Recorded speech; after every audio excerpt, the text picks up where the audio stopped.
quick and dirty Dave on Jays here. Jays win 3-2 in the middle game of a 3-game set in Fenway against the Boston Red Sox. A high-wire act to be sure. Is it April again? I can dig that. First, Jose Barrios with, I was going to say like a pretty solid Jose Barrios outing, but an unconventional Jose Barrios outing. In recent weeks, his best pitch has been his fastball, but that is not the case tonight. He absolutely baffled Red Sox hitters with his off-speed stuff. His changeup and his curveball were both absolutely excellent tonight. I think some of the best we've seen him throw all season. It was his fastball that kind of got knocked around, and it was a fastball that gave up his only 2 runs, a 2-run home run to Franchy Cordero of all people. I mean, I guess that's not great, but I guess the whole thing about Cordero is he doesn't hit very often. When he does, it goes like a million miles, so he hit a fastball, and good for him. I'm not sure about that pitch selection in that particular at-bat, but other than that, I thought that Kirk and Barrios worked together very, very well, and Barrios' off-speed stuff was A+. You love to see that. Let's build off that next time. This is, I think, 3 good Barrios starts in a row. I'm getting excited. Blue Jays offense doing just enough to find a way to win, culminating with a George Springer double on the first pitch of the 10th inning, driving in the Manfred runner, who in this case was Jackie Bradley Jr. I don't even know what to say anymore, guys. Like, clutch shouldn't be a repeatable skill, and for almost every other player, clutch isn't a repeatable skill. But for George Springer, it is. I don't know why that is, and I don't care. It's glorious because he's clutch for us, baby. That's pretty fun. But the real MVPs of this game were A, the bullpen for shutting things down from the 6th inning on, 4 shutout innings in some increasingly hair-raising scenarios. Some of these guys got themselves into trouble, but they were able to get themselves out of it. Hat tip to Jimmy Garcia.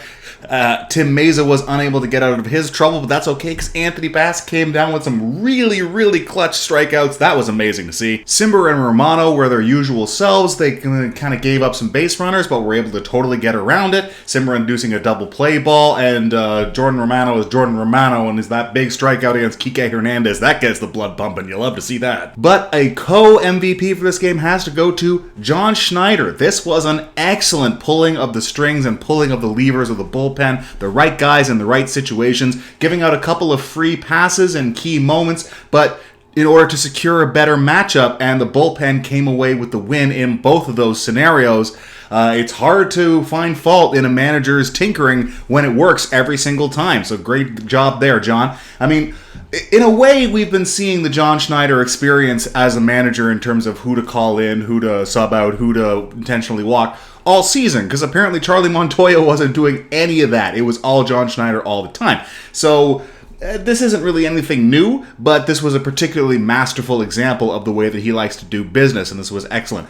And this is also another good indication that, yes, the bullpen is stronger than it was even a month ago. I mean, I was here saying I was a little bit disappointed with the trade deadline too, especially like I thought that Zach Pop would end up being the more impactful of the relievers rather than Anthony Bass, but looks like I'm wrong. That splitter was on point tonight. Right-handed hitters couldn't touch it. If that's something that we can count on going forward, especially if we end up facing against some of these right-handed heavy lineups that we might see in the playoffs, that could be a big weapon for us. That's a nice thing to think about. But yes, the Blue Jays win a tight one. This is reminiscent of all the games that they won in April, where every single win, it seemed like, was by 1 run. The last game in New York could have been like this. These 2 games were very, very similar, where the Blue Jays got a bunch of breaks and somehow were not able to pull it out, mostly because one reliever had a bad outing. It was Adam Simber in that case, and that was the difference in the game. This time, the bullpen held it down until extras. George Springer was able to do this thing, and then we were able to squeak this one out.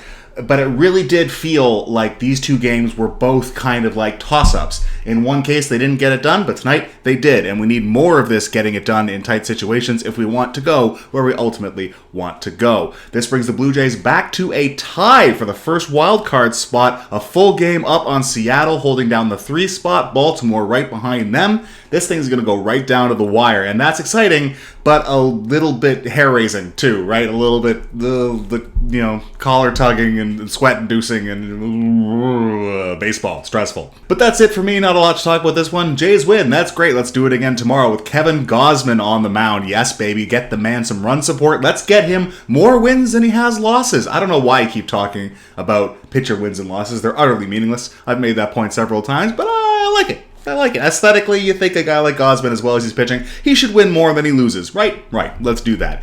I am off to the cottage for the next 5 days, so y'all are on your own. I will see you for a quick recap. By then, I think we'll be into the Angels series at Skydome, so I'll see you guys then. Have a great weekend.